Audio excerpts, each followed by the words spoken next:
Hello and welcome to Rotted Reviews, and welcome to the 14th day of the Advent calendar of Christmas horror movies. And today, as we count down to the 25th, I'd like to talk about the 2019 movie, Automation. Currently available on Tubi TV, this movie follows a group of characters in the near future that work together at a warehouse full of home insulation. But being in the near future, they find that their productivity is skyrocketing thanks to their new coworker, Otto. Unfortunately, in the face of all this productivity, they are finding out that they themselves, the human element, have become redundant. And in terms from across the pond, they are actually being made redundant. They're being fired. Right around the holiday season too, ain't that a kick in the pants? But it's not just them that's going though. You see, Otto was a prototype, and having such a successful run, they've also decided to replace him with a new 2.0 fleet. And unfortunately, once he gets wind of this, well, shit starts going down. So if you can't tell by now by the visuals that I've shown you, this is low-budget B-movie dreck. I really wasn't sure before I kicked this on what I would actually be expecting in terms of cinematic quality. I had no knowledge of this. And I'll be honest, there's been a lot of really interesting kind of low-budget, sci-fi, near-future elements that kind of have to do with some robotics in films that have turned out remarkably well. Stuff that kind of narrows the scope and narrows the setting and kind of brings it down to a grounded level and allows a lot of dramatic impact and interesting storylines with characters to really flourish. And I thought, hey, maybe that's the case with this one, and kind of realized 5 minutes into it, or honestly a lot less, that's not the case with this one. This is not a film, this is not a movie, this is a flick.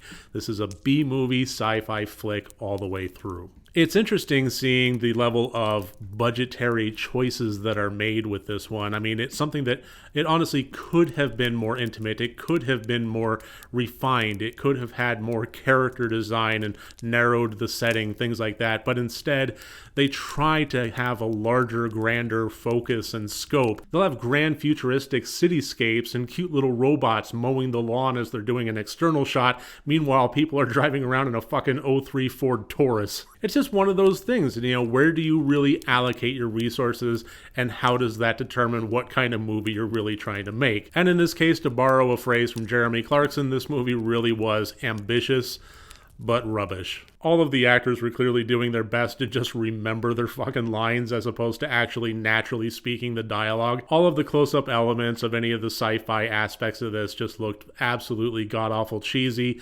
The robot design himself was so comical, it was really difficult to take it seriously as it's trying to reconcile its programming and going on murderous sprees in the meantime, all the while looking like some goofy robotic Rudolph, and anytime you get a close-up of its hands or anything, it's clearly just metallic painted foam rubber. So as I follow my own rule and not review a movie until I watch it all the way through to the end credits, now that I have put this one under my belt, again, the question becomes, was it fun?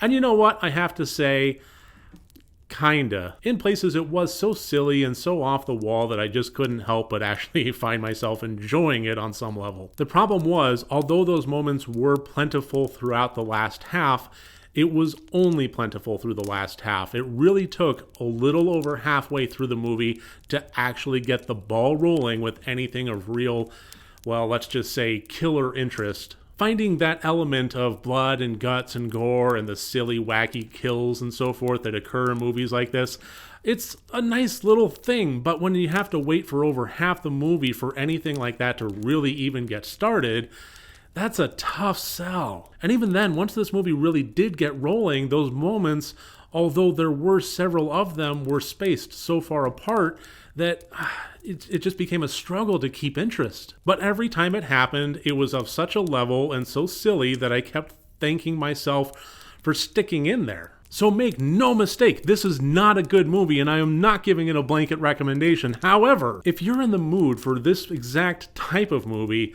I don't think it'll disappoint. I just think it really takes a particular person and a particular mood. And if you are wanting to watch something that just is silly, low-budget pap, I think that at the very least, this one does deliver a little bit of heart. So that's about all I really feel comfortable with on any kind of recommendation level. Take that for what you will.